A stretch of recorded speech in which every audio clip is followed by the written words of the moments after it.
ನಾವು ಹುಟ್ಟಿರೋದೇ ದುಡ್ಡಿಗೋಸ್ಕರನಾ? ನಾವು ಸಾಯೋ ತನಕ ದುಡ್ಡಿಗೋಸ್ಕರ ನೀನು ದುಡಿಬೇಕಾ? ನಿನಗಿಂತ ದುಡ್ಡು ದೊಡ್ಡದ ಅಥವಾ ದುಡ್ಡಿಗಿಂತ ನೀನು ದೊಡ್ಡವನ? ನೀನು ದೊಡ್ಡವನ.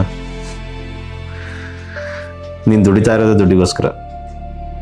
ನೀನು ಹುಟ್ಟಿದಾಗಿಂದ ಸಾಯೋ ತನಕ ನೀನು ಬಡಿದಾಡೋದೇ ದುಡ್ಡಿಗೋಸ್ಕರ ಕಣ. ಹಂಗಂದ್ಮೇಲೆ ನೀನು ಹಿಂಗೆ ದೊಡ್ಡವನದೇ? ದುಡ್ಡೇ ದೊಡ್ಡದಲ್ವಾ? ದುಡ್ಡು ಬೇಕು. ಇವತ್ತಿನ ಈ ಸಮಾಜದಲ್ಲಿ ನೀನು ಬದುಕಬೇಕು, ಒಂದು ಒಳ್ಳೆ ಪೊಸಿಷನ್ಗೆ ಹೋಗಬೇಕು, ಪವರ್ ಬೇಕು ಅಂದರೆ ದುಡ್ಡು ಬೇಕೇ ಬೇಕು.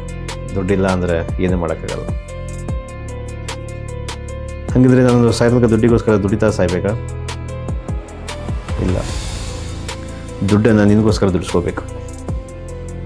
ಒಂದು ಹಂತ ಇರುತ್ತೆ, ದುಡ್ಡು ಬಂದ ಮೇಲೆ ದುಡ್ಡನ್ನು ನಿನಗೋಸ್ಕರ ದುಡಿಸ್ಬೇಕು. ಆ ಒಂದು ಹಂತ ತಲುಪೋ ತನಕ ನೀನು ದುಡ್ಡಿಗೋಸ್ಕರ ದುಡಿಬೇಕಾಗತ್ತೆ. ಎಲ್ಲರೂ ಶ್ರೀಮಂತರಾಗುತ್ತಲ್ಲ, ಎಲ್ಲರೂ ಶ್ರೀಮಂತರಾಗಿ ಸಾಯಲ್ಲ.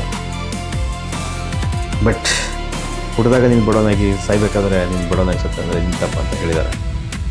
ಹಾಗೆ ದುಡ್ಡಿಗೋಸ್ಕರ ನೀನು ದುಡಿತಾ ನೀನು ಸತ್ತರೆ ಅದು ನಿನ್ನ ತಪ್ಪಾಗುತ್ತೆ. ಬೆಳವಣಿಗೆಗೋಸ್ಕರ ದುಡ್ಡನ್ನು ಬೆಳೆಸಿದ್ರೆ ನೀನು ಬೆಳೆದಂತೆ.